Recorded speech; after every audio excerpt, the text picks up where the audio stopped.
Hi everyone, welcome to another episode of Ian.is.weird. I can't build my brows and I can't get over how weird it looks. And then of course I didn't bother doing anything to my hair, so it is quite crazy today, so apologies for that, but if you're here, you're probably used to it. Today I'm going to talk about my coming out story as trans. We are celebrating and honoring Trans Day of Visibility, which is March 31st of every year. This year it happens to fall on Easter, which is kind of like, one, it can be difficult if you're celebrating both or just one to not let uh,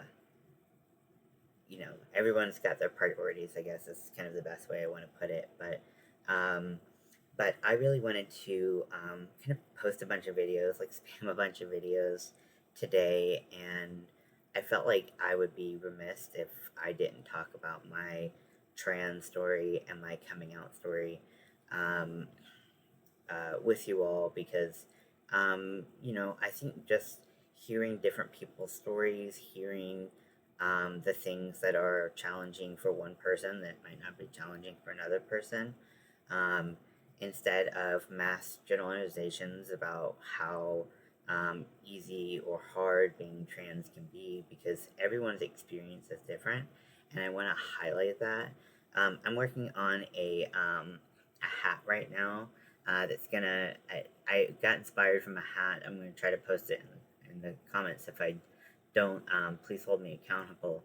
So it'll fold up and have a brim like this, and this is kind of where the top will be, and it's smaller at the top so that the cinch is tighter, which I really like that idea, so it doesn't get as booty hole-ish, if you will. Um, so, uh, I guess it's kind of complicated to talk about for me because it's kind of like, where did things start? Do I start just where I came out? Do I start where I kind of started to put together that I was trans and stuff like that? Um, uh, what I'm just gonna kind of jump around and hope that that is good enough, because that's my story, and I don't think a lot of people experience this like linear story of transition. I think that people who do share their stories about their transition, um, they kind of tell the highlights, and sometimes that can be a little bit confusing. Because it may seem like one day this person's like perfectly fine identifying as cis, and then like the next day they're identifying as trans, and like that's not usually the case. I'm not saying that that can't be the case, but I'm gonna try to do my best to explain my story. And if you um, don't like trans people, or you think that it's a social contagion or whatever, you're welcome to stay if you want to have a conversation. Now, if you want to indoctrinate me or tell me what I can or can't do to my body, or you want to do some, stupid comment about the indoctrination of kids, we're not going to have that conversation, because I don't think that there's as much validity as a lot of influencers and politicians would have you think. And I think that that's vastly oversold to a certain community that is vulnerable to that kind of information. So if you believe that, you can leave. I'm not forcing you to watch this video. If you do want to comment because maybe you don't understand why someone would choose to live this life, or whatever, but you want to have a conversation and learn more, I'm more than happy to have that conversation. In fact, I really do enjoy those conversations where we can talk things out, learn from each other, and grow together, because I think that's what being a community and being a positive outlet for people to have conversations is how we grow. I've said it once, I'll say it again. I just think that's how we become better people. So if you want to have a conversation, you're welcome to stay, even if you don't agree. if you're gonna just be hateful, the door's that way. Don't let it hit you where the good Lord split you. If you know what I'm saying. I guess, for me, my name on YouTube is Ian as a Weirdo, and it has it's kind of part of the reason why I picked that name, and yeah, I do have like a quirky sense of humor and, a dark sense of humor, and I've always kind of felt like a bit of an outsider, even when I wasn't necessarily. I just felt like, um, there were components of things that I just kind of didn't feel quite. I don't know. There were a lot of things that just never really like clicked in my life, and initially I came out as queer, and I did identify as a lesbian, and even then, when I quote unquote came out as a lesbian, well, I did come out as a lesbian, but like, for me, it was like, well, I was clearly attracted to women, um, but I had a different type of attraction to men that I didn't quite understand, and it wasn't necessarily physical, but it was emotional. Like, I could have emotional relationships with men, but I wasn't, I wasn't like fully invested in the physical fantasy of it all. And everyone told me that that's what it meant to be a lesbian. So I was like, okay, well, I guess that is, close enough definition to what I experienced. So I'll go with it. Um, and it's not like anyone was trying to convince me that I was. It was just that I didn't have a label or an understanding of the nuance of the like fluidity of sexuality and gender. So, um, so, I identified as a lesbian for many years, and but still had emotional relationships with men. And, while at the time I didn't quite know how to label that, because it wasn't like we were just friends, like it was much different than that. But I wasn't unhappy before I transitioned, and I guess that's really like the story that I want to enforce, is that there are a lot of people whose um, gender euphoria and gender dysphoria, um, some people know pretty much their whole life that they are trans. And when I say trans, I do include non binary folks as well. It's not just trans people who exist in the binary. So, trans woman, trans man, they're non binary people. And in that, there's many subsections. So, like, when I say trans, I do include like the whole umbrella of transgender folks. Um, and so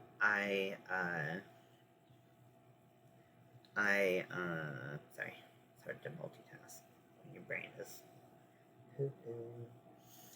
Uh, so,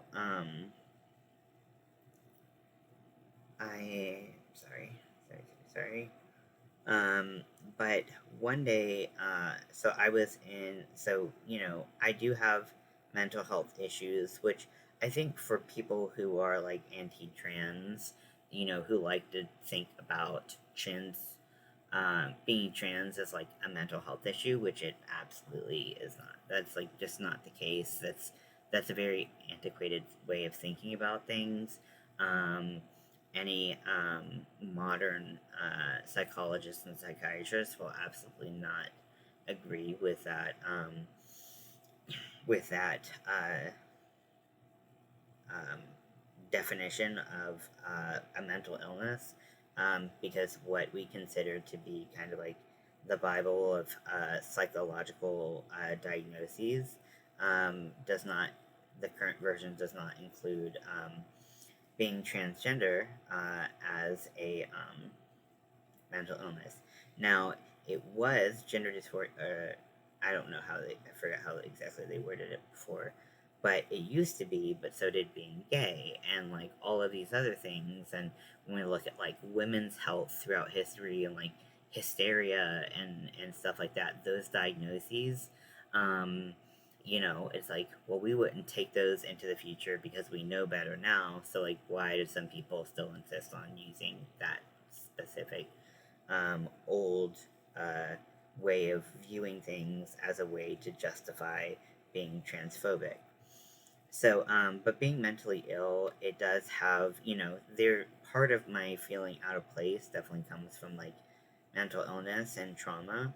Um, but being trans has nothing to do with any of my mental health issues or any of my trauma. No one ever made me feel bad about identifying as a woman. I didn't sit there and think, wow, like, I'm suffering because I'm identifying this way.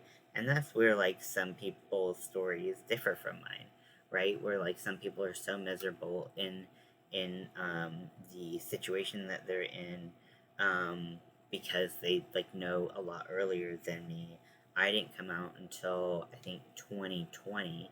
I came out socially before, let's see, probably like January of 2020. And then I came out. Well, I came out socially to like a close group of friends and my family in January of 2020, and then probably in like uh, March or so of that year, I came out publicly and at work when I was working and things like that. Um, it was very scary. Already being queer in a corporate environment, it can be very terrifying. And then, or any environment really. And then to add on to that, being um, trans, it just kind of seemed like I was the cherry on top of like um, a very confusing Sunday of just, you know, are people going to accept me? So I was very nervous coming out, but I knew it was something that made me happy. So I'll talk about what cued me in on being being trans. So on my being trans, and I think this happens differently for everyone. Whether people know very early on, or they find out later, or they feel like they're living a lie, or they're living their truth, but the story of their truth evolves over time. Does that make sense?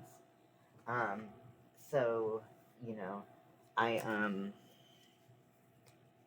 I'm switching to the blue. This is how it looks so far. Pretty good. Happy with it. Um, but I was in a residential treatment facility, and there was a person. So like growing up, like just to set the stage of like my coming out as queer, my coming out as trans, I didn't really have like a lot of people um, that I saw living openly queer or trans. And if I did see any exposure to them, like when I came out as a lesbian, the only other lesbian that I knew was Ellen DeGeneres. Like that's like, so it's not like I had this like influx of like people, um, you know, like it just was like I didn't really know what it looked like to be queer or to be trans. I just was trying to be myself. And I think that for me is like when I hear these like, oh, it's a social contagion, you're trying to, confuse people, it's like, well, I didn't have any sources, and if anyone indoctrinated me to be one way, it was indoctrinating me to be straight and cis, and it's like no one's fault, but like that just was that's that happens on more on average, so there's no like blame to be put on anyone for raising me that way or anything, or people addressing me that way or assuming whatever. But um, I so it's like, when I hear these stories, I'm kind of like, well, that's not really my experience. So I kind of like can't relate to a certain degree, and I don't want anyone to feel pressured to come out or be anything they're not, you know? I just want to tell my story, and, you know, if you're unhappy and you see happy trans people, I'm thinking specifically of something said in like the PragerU D-Trans video, which was so fucking dumb. Um, but uh, but if you see trans people that are happy and you're like, well, I'm sad, I want to be happy, being trans will make me happy, that's just not the case.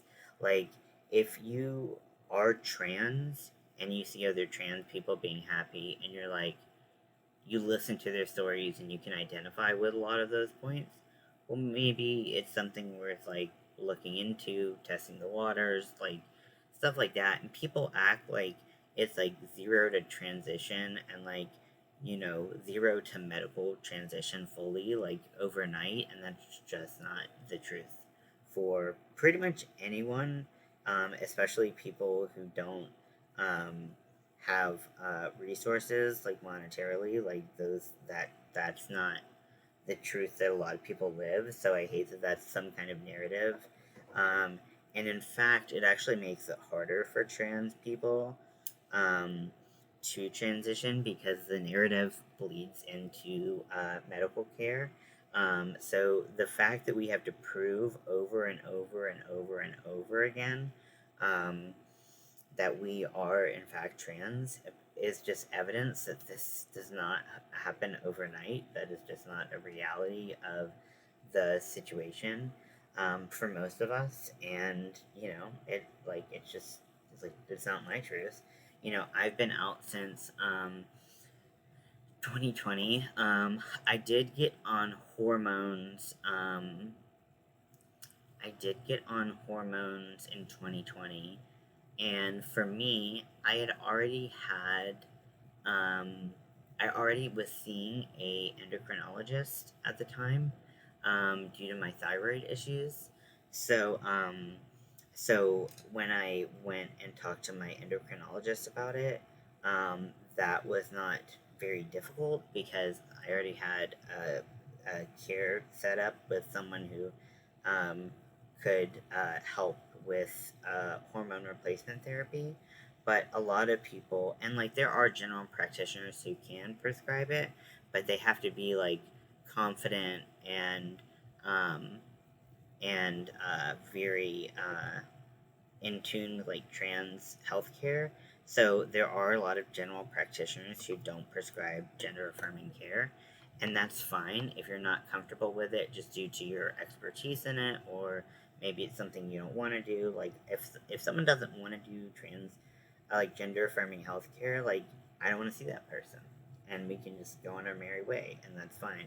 And I've had a lot of time wasted with providers that you know, the front desk said, "Oh yeah, anybody can handle that kind of care," and then I get into the office, into the medical office, and then that person is like, "No, actually, I don't do that at all." And it's like, okay, well, this sucks, and this was a huge waste of time. Um, but you know, I think that I don't know, that's just I don't even. I'm so many tangents. I'm sorry. But okay, so I was in this residential facility for my mental health, and this was the first time that anyone had said, we were in a group setting, and it was like, if you could introduce yourself, because I see some new faces, and say what pronouns you prefer. I never really thought about pronouns before, but like you know, I often referred to myself, like, if I was referring to myself in third person, it would always be he. It would always be, like, male pronouns. And I never really, like, thought about doing that or any, like, it just was something I did very naturally.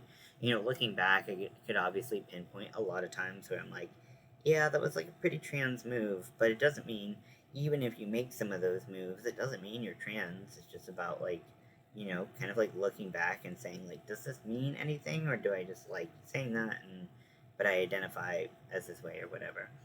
So when I the group got around to me, I said, I'm dead name. I don't have any preferences on pronouns. You can call me he, she, they, whatever works, as long as you don't call me it. For that, and that's a personal thing. Some people do use it and it's as a pronoun. Uh, like that's the preferred pronoun, and that's fine. But it's not fine. It wasn't fine for me, and it still isn't. Um, but um, but then, so after the group, I was hoping that people would have maybe gotten the hint.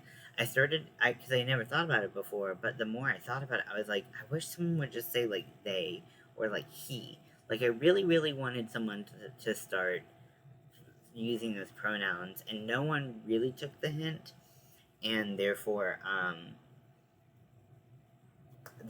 like nobody used them. They used she, and I kind of started to grow really frustrated, where I was like, I want to be called, I don't want to be called she. I want to be called something different.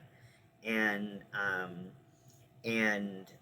so when I got out of treatment in January of 2021, um, sorry, no, when I got out of treatment in 2020, I in January, um I talked to my wife, and I said, hey, like I don't know if I'm trans or anything, but I really want to give these pronouns a try. Like, could you try? So first, I was like, could we try like they them? And and I was like, but I don't really want to tell anyone right now because I don't really want to come out because I don't know what the fit is, right? And she was like, yeah, it's cool. And it was hard for her to do that because oftentimes when we use someone's, I guess they're called improper pronouns, because a proper pronoun is like a name, but like use a pronoun like he, she, they. Um, usually you're to referring to that person to another person, and I had said like I want to keep things on the down low. But so we tried they them, and granted it didn't happen a lot, but like I tried to like think about how I would refer to myself and talk to other people, and like these are my pronouns, and they them just wasn't a fit for me. I really found it like actually very annoying, and I was just like, no, this isn't right. And that's like the thing is like it's about like, experimentation sometimes, like because you just aren't really sure. Um, so I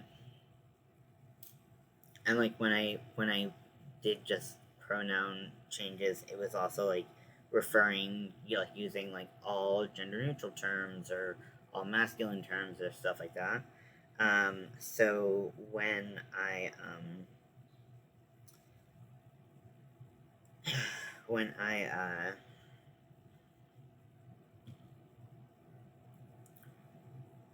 started using he him pronouns, I was like, no, like I don't really like this. Like I don't feel like it's right. I don't feel like it's a good fit.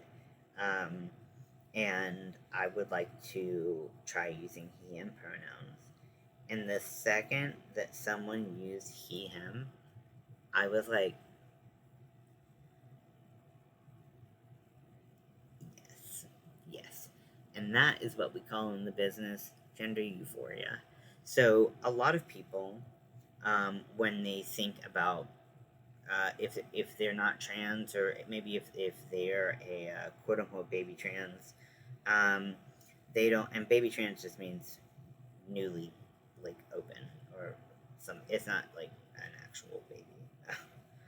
I feel like that's a dumb thing to have to say, but with people thinking that we're trying to convert kids, it's you know a thing. But what was I saying? Some big um, I don't quite remember. Uh, but like, I mean, there's so many misconceptions about the trans experience and the trans community, and I think that like, oh, I think a lot of people are like, this the storyline of, do you feel like you were born in the wrong body, or something like that, is actually like really, it's pretty antiquated at this point, because what you know people have found is that the true marker of um, uh, transness, I guess, is like, it's not experiencing gender dysphoria. I did not experience gender dysphoria prior to coming out. I have since, because now I feel better about my gender, and so when people dead gender me, I'm like, ugh. But like, um, before, because I, didn't have the resources or the information to be able to identify certain feelings I had, I, I just, I didn't feel that before. But what I did experience was gender euphoria once I came out. People started referring me to a name that felt right, and at the time, I did change my name once since I transitioned. But I like Ian. I feel like it's a good fit. But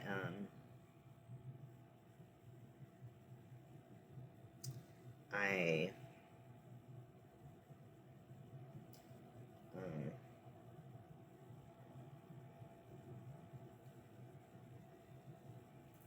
so I experienced gender euphoria for the first time, and I've always like, I like making analogies and metaphors and shit like that, for people who haven't experienced the same thing, so that they can understand just kind of like the general feeling, or the experience behind that.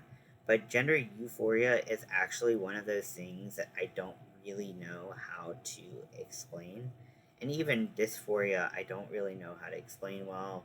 But gender euphoria in particular, I don't know how to um, explain that in a way. So if you are trans, or if you've had someone explain being trans to you, and you have a good analogy, I would love to hear it, because honestly, I'm always like,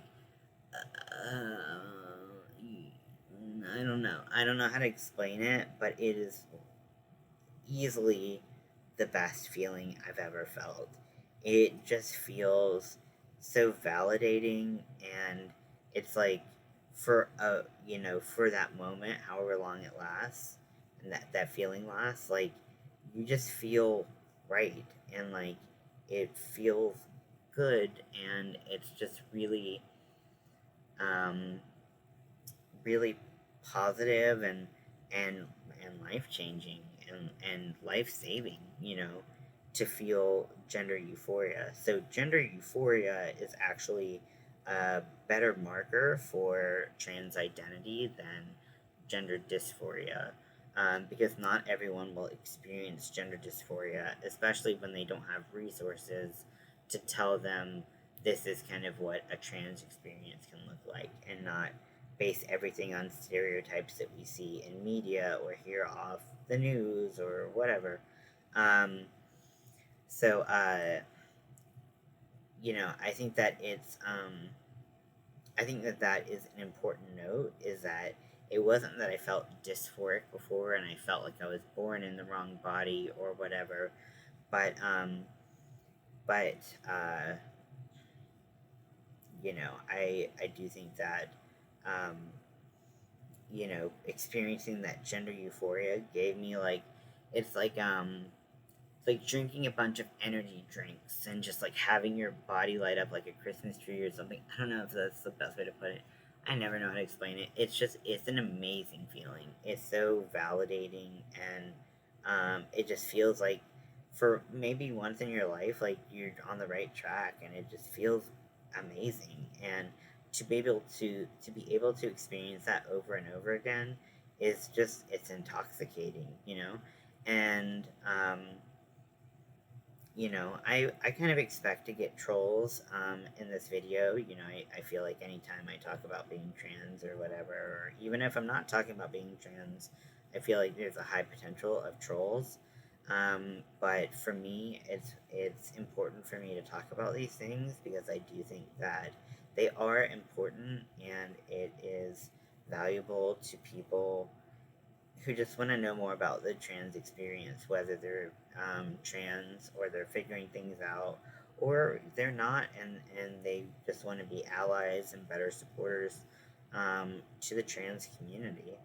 Um, I think, there's a lot of invalidating phrases that people can say that maybe they mean in a derogatory way, maybe they don't, but um, having a good social support network is crucial to transitioning as safely and as comfortably as possible.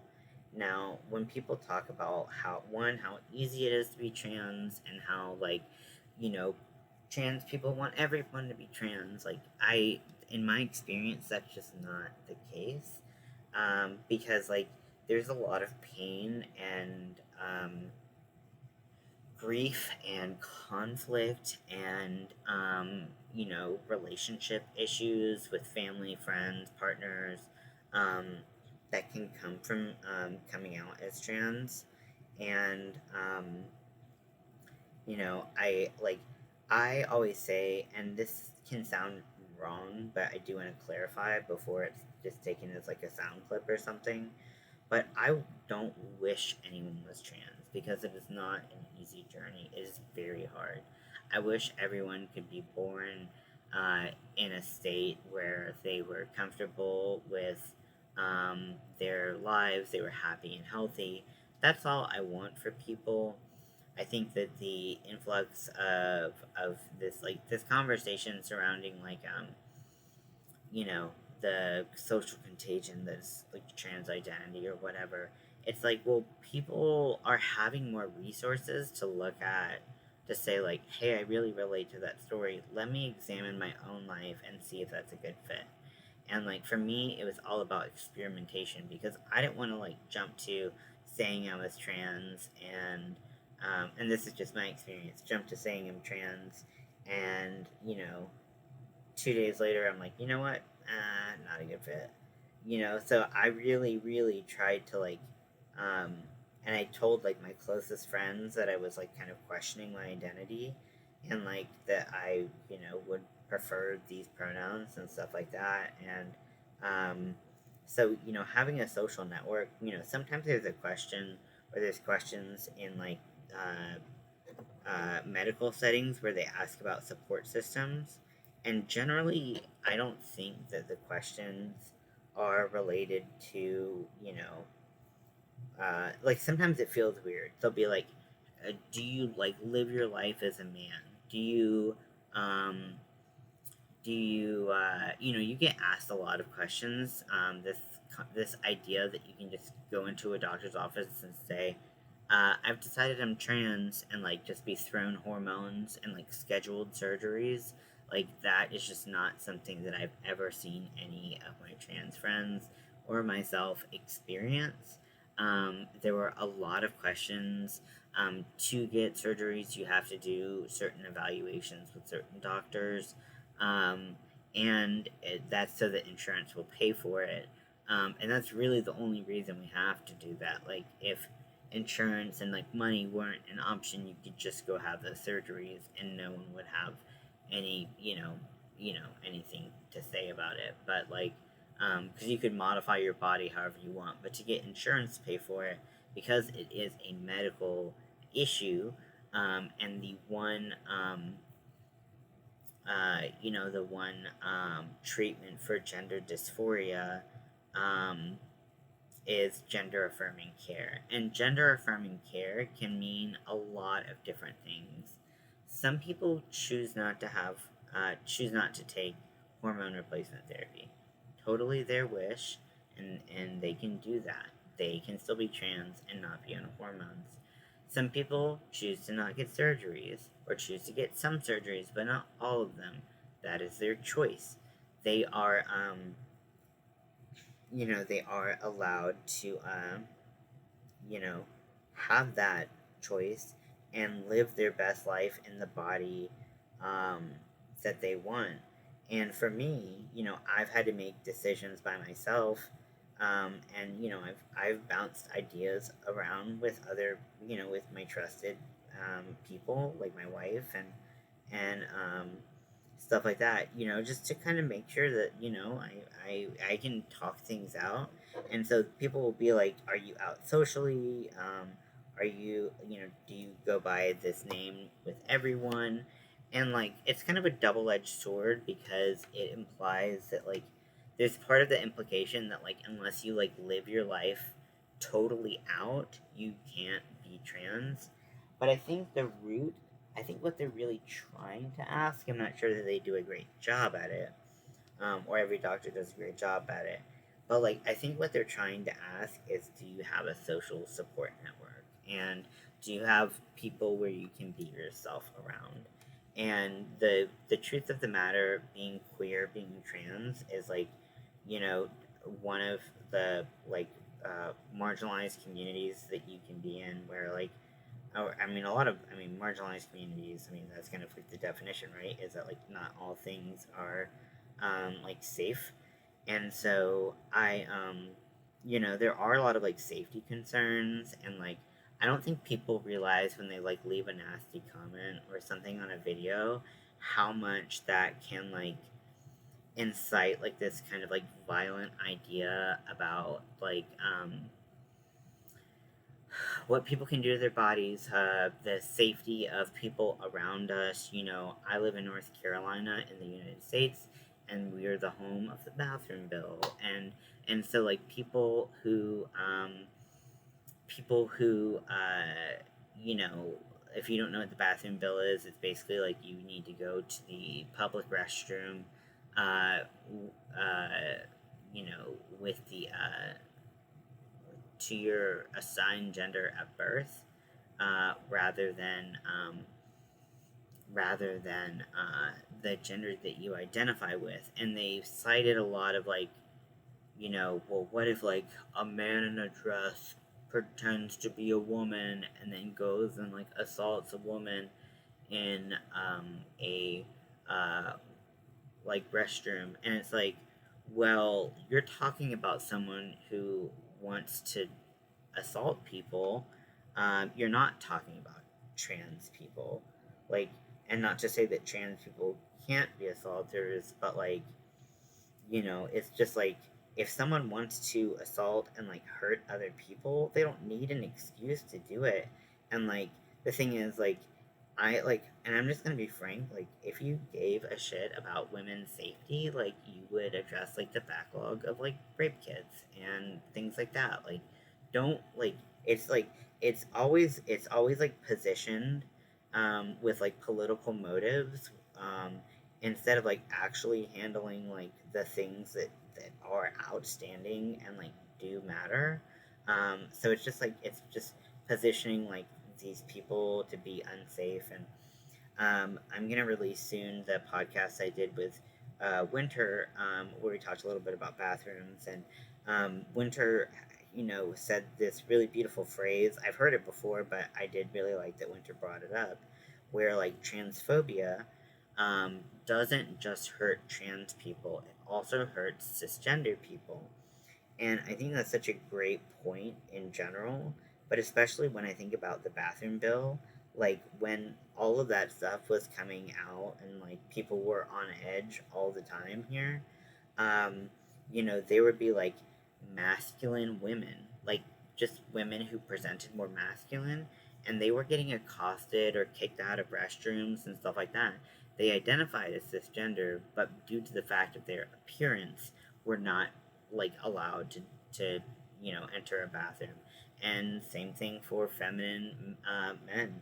And then you have to think like, well, what about like non-binary or intersex folks, especially intersex folks? Like, what? How are you gonna say like you're assigned gender at birth when like you like your equipment may or may not fall under the binary? Like, I just I think about all these possibilities, and clearly, like just like these aren't the kind of conversations we're having when we're talking about bills like this, and it's really unfortunate because while I do think that everyone has the right to be safe when they go anywhere, um, I just think that a lot of these things are totally blown out of proportion, and they're made political to inspire fear and um, get people to focus on the things that matter less than the things that are happening that really do matter, that we probably all should be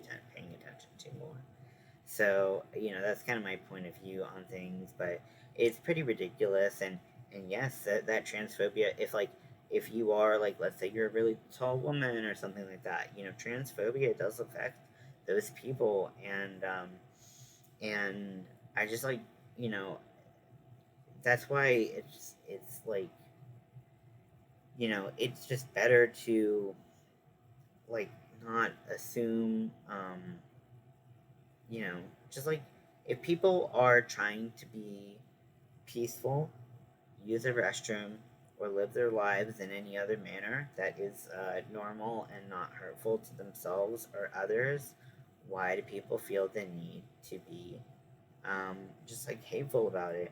And there are some people who are well meaning, quote unquote, but they I get things all the time, when I posted a status on feminism, and how I want it to be trans inclusive, and I want intersectionality in feminism, but I also recognize my stance as a man, and I'm just I'm voicing my support as a feminist, but um, I'm not speaking for women because I'm not one. And then someone commented, and like, of course they got stuck on the trans issue, and what did they say? It was something to the effect of oh, I have to read it. Sorry.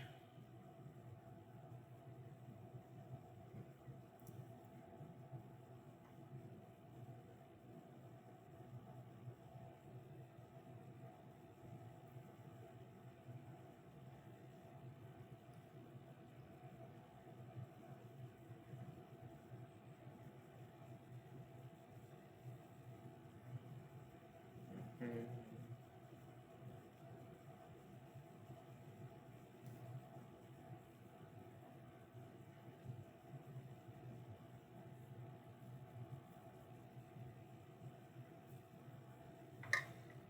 okay.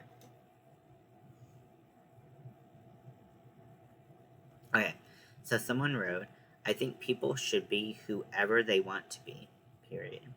However, when it comes to actual non-reversible changes, which a lot of the changes that a trans person can experience are reversible.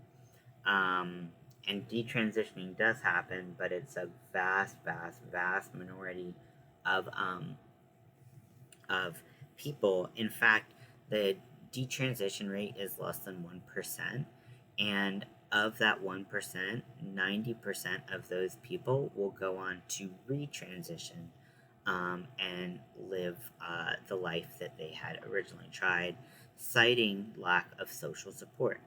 So, but yeah, that's my conversation. So, however, when it comes to actual non-reversible changes, people should explore carefully with intention and be sure it's something true to self. Do you I'm just it's a major. These can be major changes to people, but this conversation that people don't think, they're just I'm trans, I'm gonna get all the surgeries. That's not. I mean, maybe that's your first thought when you come out, but the like I don't know how you think doctors work, but doctors take months and months and months, special tests. Sorry, specialists take months and months and months to get into for a consultation. Like we have plenty of time to think about the decisions that we make with our body. And like, this was a post on feminism and including trans women in feminism. And I like I I so I just was kind of like, you took something about feminism and trans women being inclusive, and you just used it to um, kind of promote like anti-trans rhetoric. And even though like I think it could appear as innocuous and like non like judgmental, just a comment like out of nowhere that people are just transitioning willy ass nilly, and like that like all of these things are so easy and we're making irreversible, we can't come back from this changes all the time, and that's the right decision for everyone. Whenever people talk about trans people and their first thing is to comment about surgery, it gives me a huge indicator that they know nothing about trans people, because the trans experience, surgery is like a very small part of the entire trans experience. The experience of the consultation, the surgery itself, the recovery, and the joy you feel from that. All of those things are big deals, but like you're not like having like you're not like having a surgery like every like month or whatever. Like it's usually like a one-time thing. You might have to go in for like touch-ups, or if any issues arise or something like that. But like all these ideas of like people not, and I talked in the feminism post about people having body autonomy, specifically women having body autonomy, but like that should extend to trans people. If a trans person is like mentally capable of making these choices, like I don't see why that's any of your business. Also, people love to ask about what surgeries have you had. You're clearly not trans if you haven't had surgery. Blah blah blah blah blah.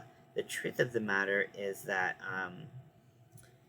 you don't have to have surgery. You don't have to medically transition with hormones or anything like that if you don't want to. If that's not your story, you can still be trans and not transition medically.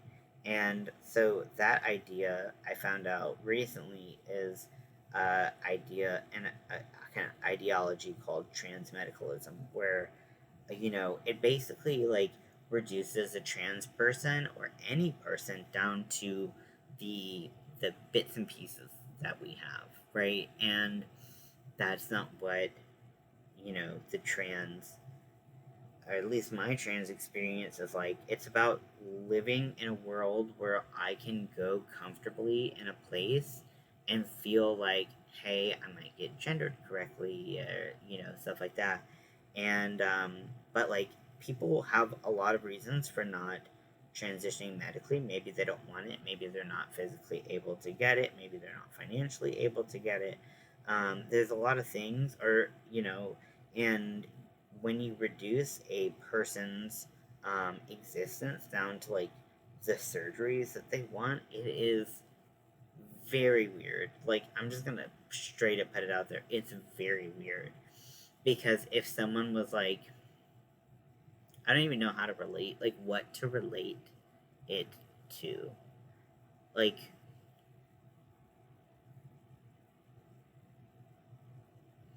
like, no, that's not even a good one.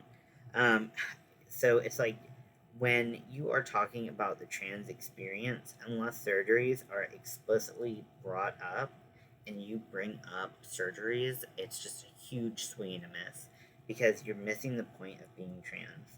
The point of being trans is to be happy and live a life that makes you happy. When you are not hurting anyone else, you are not hurting yourself, and you are literally just trying to live your life in a happy manner. And when people try to make it into something that's different than that, it clearly becomes something where like they have an agenda, and your agenda is survive. Like the trans agenda is survive. But also for a lot of people, that trans agenda, because I just love using the term agenda because it implies that we're all like meeting in secret groups, like, oh my gosh, we have to dismantle the whatever, like, and like like those conversations do happen, but like they're often and primarily in like jest, or just like people frustrated, but like it's like I am not coming for your child and like trying to convince them that they're trans. If they are trans, cool, I guess, like cool, like, and having social support is like a big huge part of that. um but but I don't like, why would that be my thing? However, I do want to create a environment where trans people, adults and children, are able to be safe. Like that's a priority. They're able to be safe and they're able to be happy, and um, that's the important thing, right? And so, if a kid is cis, I would never be the person who would be like, you have to be trans or whatever. I don't even know. Like, I can't even like. I don't even know how to like jokingly say that because it's just not a reality. It's so weird. It's so weird that people think that, but like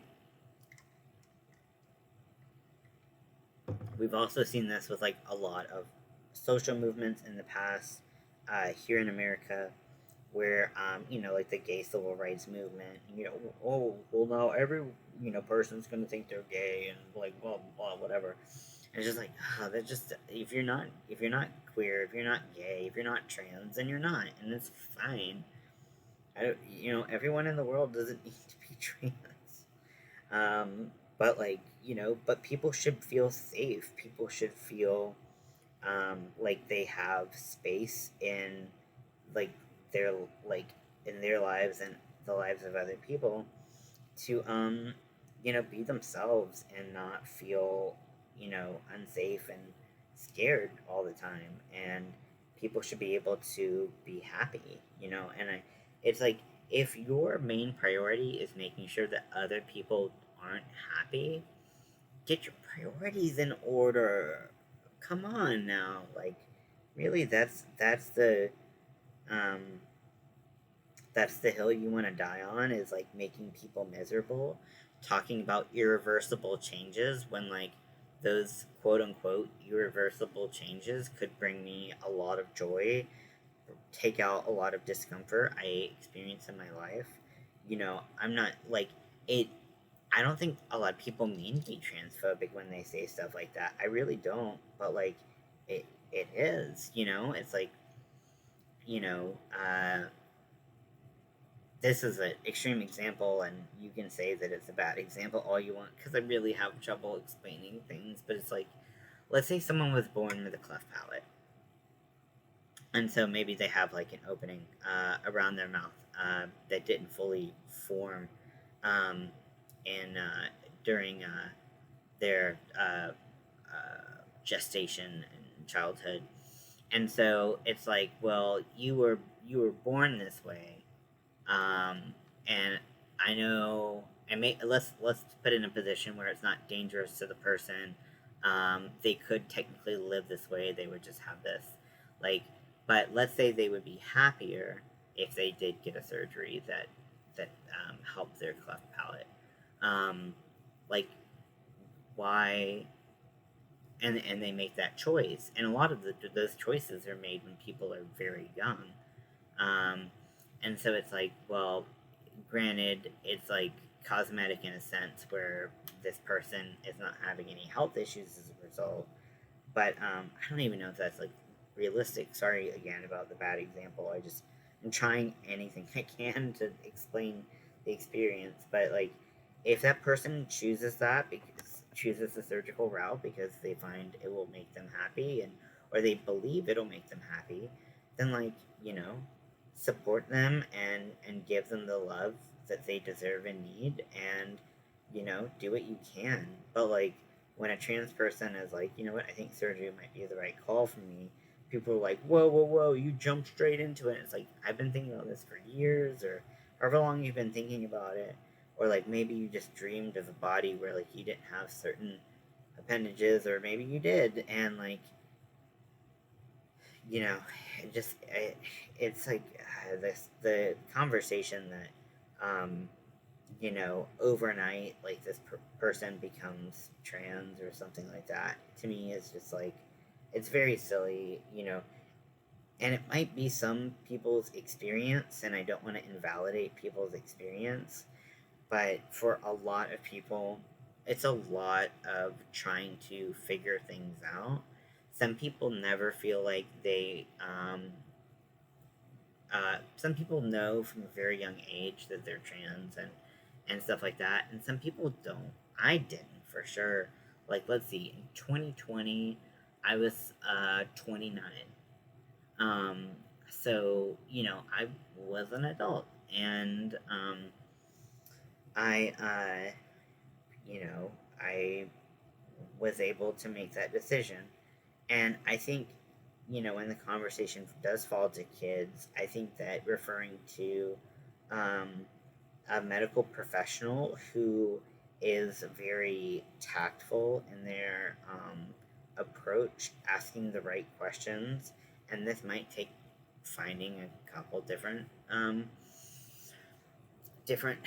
uh, therapists or whatever, but like, or general doctors. No person should be asked one question: "Are you trans?"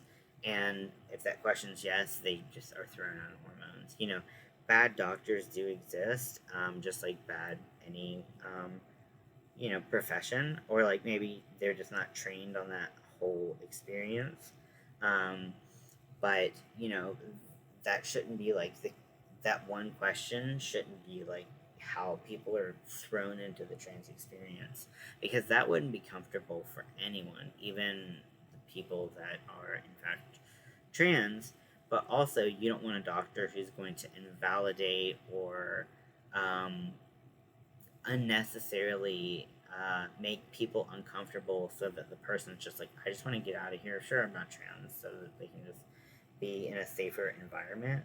So it's, kind of like a, balancing act of making sure someone's affirming, but also asking the right questions.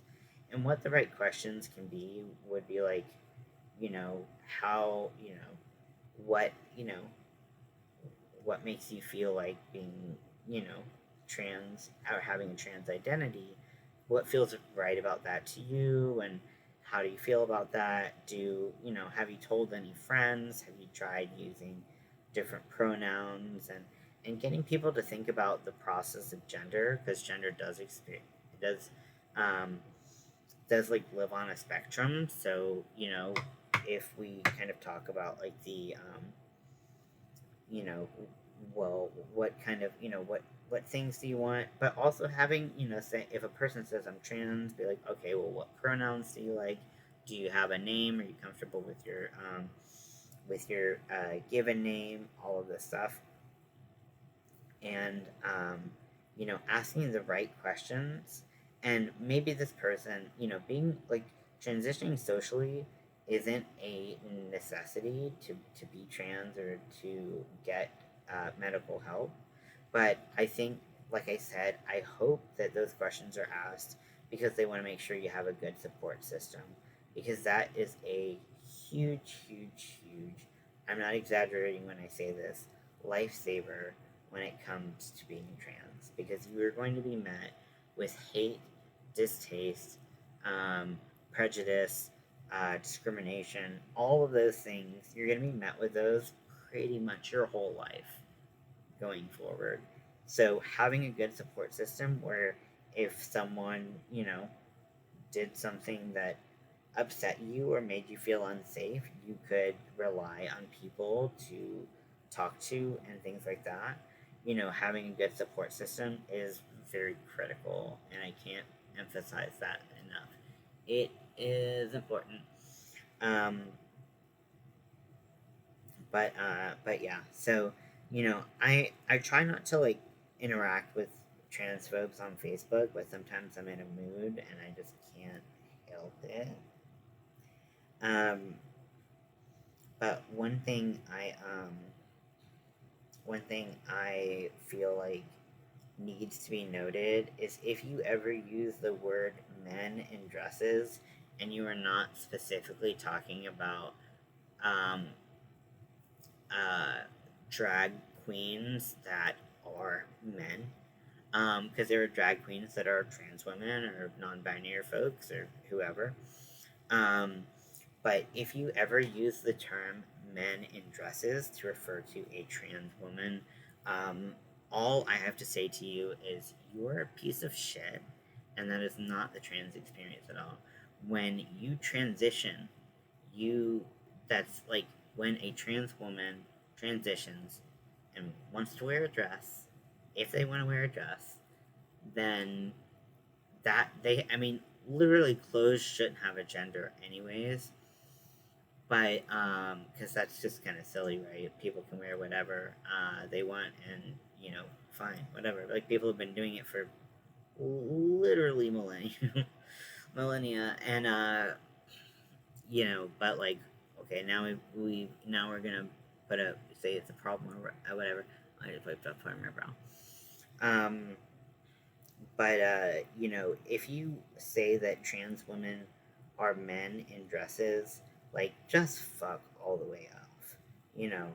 Or if you like talk about a trans person, you use the improper pronouns even when corrected. You use the wrong name even when corrected. Um, like you are being that's a transphobic action. Like, and you might be like, well, that's what their legal name is, blah blah blah, and like, okay, well, you know, and there are some times where it's appropriate to use someone's legal name, even if they haven't changed their name. And the whole conversation about you have to change your name legally um, to be trans or whatever, like that's just not true. Like the name changing process is different everywhere, but it's very complicated pretty much everywhere. And like also like some places give you like one freebie even though it costs money. But then like the second time, like here, the second if you change your name, like let's say I found out Ian didn't work for me or something like that, then um the second time you would have to go and hire a lawyer to do it, and you have to get your fingerprints done at a sheriff's office. It's very like weird, like criminal feeling. Um, so things aren't easy. They cost money, and there's like people always talk about like changing names. Like there are some people who do change their names more often, or change their names just once, and all of a sudden they're the person who changes their name all the time. And to that I say, most people have never had to pick their name. You were given to it, you were given it at birth, and you never had to think about it again. And not just trans people change their name for any reason. I talked with Winter and the podcast is coming up soon, but I was like, what if your parents named you like Turd Burglar? And like you didn't want to be called Turd Burglar. Like you're cis, but like you don't want to be called Turd Burglar. You have every right to change your name. But for some reason, if you're trans, then it's like, well, like, that's whatever. But most people don't have to pick their names, and it's very, very difficult to pick your own name because you want it to reflect you as a person, but you also want it to make sure that it fits good in the future. You want to make sure that it feels good in your mouth. You want to make sure, like, it might sound good in your head, and the minute that someone calls you that, you're like, nope, nope, nope, nope, nope, nope, nope, nope, nope, nope, nope, nope, nope. And so, like, that's what I had to experience for myself. And so I just like, people who are impatient with people who are having trouble finding the name that fits them. It is a very hard process. I could talk, about my experience going to bathrooms and things like that, but I don't want to, I've already talked for over an hour here, and I really just want to convey that, all I want for people is to be happy and healthy and to be able to live a life that enables that, and and uh, you know, sorry, enables that. And if they're not, again, I always say, if you're not hurting yourself or anyone else, why not? Like, why can't people just be what makes them happy? And I do think that this is going to be one of the things. I often look back at history and the civil rights movements of American history and also world history, and the people who ended up on the wrong side of history. And as I like to call it, what I define as the wrong side of history. And I just, I think that this is going to be one of those things where, like, I think that a lot of people who fight against people having civil rights in general are gonna end up on the wrong side of history, and that's kind of how I view it. And one person compared me to Hitler because I said that, and I was like, this person caused like a mass genocide, and I'm just advocating people to live lives that make them happy, where they're not hurting anyone or themselves. I don't see it, but okay, just because I said wrong side of history. I'm like, I'm kind of more thinking about like, like the Black Civil Rights Movement and the Gay Civil Rights Movement, and like women's rights and all of these things. But like, okay, and then they were like, you mentioned women's rights, but you're trying to take them away. The thing about human rights is there's not a finite quantity of them. A trans woman could have rights, and a cis woman can have rights, and they both can exist. Like this, like black and white either or thinking is really damaging to pretty much everyone. I don't think anyone really thrives in that kind of um, uh, mindset. So maybe I'm not the only one who needs therapy. Just putting that out there. But I hope you enjoyed my. I guess this was partly coming out. I don't know. I talked a lot. But I love you very much. Happy Trans Day of Visibility. This is my progress on my hat so far. The brim will pop up like this, and then it'll kind of fold in. That's why this part is skinnier, so that it cinches a little tighter. So I hope you have a great day. Happy Easter if you celebrate, and and then also, Happy Trans Day of Visibility. Whether you are trans or you are an ally, um, it's amazing to be yourself and to support and lift other people up. If you are not an ally, there are still some trans issues that you don't quite understand, and you do want to discuss, I am more than happy to have a conversation with you. The minute that conversation becomes uncivilized, violent, um, uh, builds up stereotypes and talks about things that aren't statistically based. Um, or statistically or scientifically like founded. If it's just like an opinion, but you're presenting it as a fact, anything like that, I'm just kind of like, I'm just gonna shut down. Like, it's not worth. If that kind of comment comes in, like they're not worth my time.